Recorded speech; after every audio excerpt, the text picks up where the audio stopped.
सुंदर वो समधी के गारी गीत था। देखी जाए, अगर अच्छा लगे तो लाइक शेयर सब्सक्राइब जरूर करें, कमेंट करके भी बताएं जैसे गारी कैसा लागल। ताई सुनी गोरी गोरी बाहिया सबुज रंग चूड़िया हो, गोरे गोरे बाहिया सबुज रंग कंगना चूड़िया हो, अब कंगना शोभेला झिंगरहिया, हाय सिया राम के भजो से कंगना पहिनेली छिनर समधी के बहिना, से कंगना पहिरेली छिनर समधी बहु,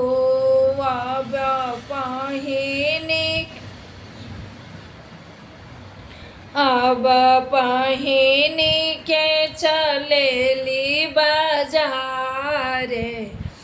हाय सिया राम के भजो अब के छिनरो के डाली है जोरानावा, हाय सिया राम के भजो अपना महलिया से निकले ले तिवारी जी, अपना महलिया से निकले ले तिवारी जी, अब हमी छिनरो के डालब जोरानावा,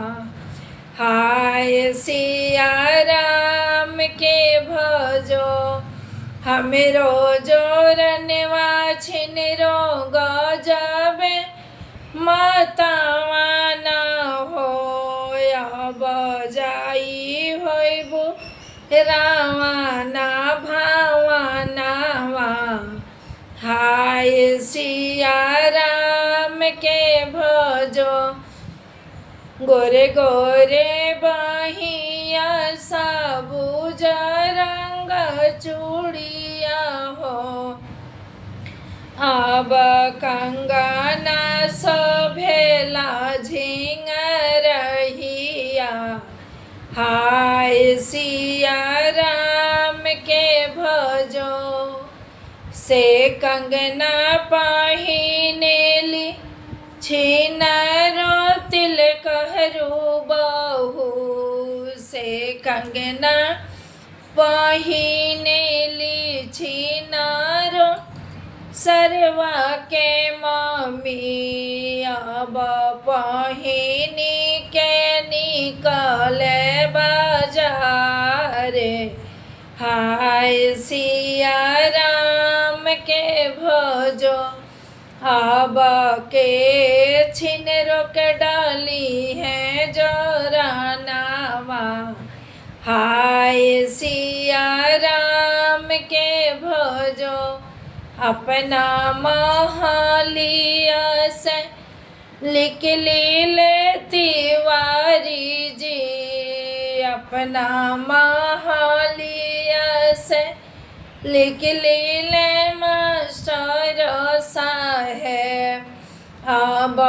हम छिनरो के डालबो जोरानावा, हाय सिया राम के भजो हमरो जोरनवा छिनरो गजबे मतावा न हो, अब जाई होइबू रावना भावनावा, हाय सिया राम के भजो। देखिए जा गीत कैसा लगल है। अगर गारी गीत अच्छा लगल हुई तो लाइक शेयर सब्सक्राइब करब जा आ कमेंट करके ज़रूर बताएब जा जे गीत कैसा लगल। गला तो फंस गई बा सर्दी से, गीत गावे से ना सर्दी से।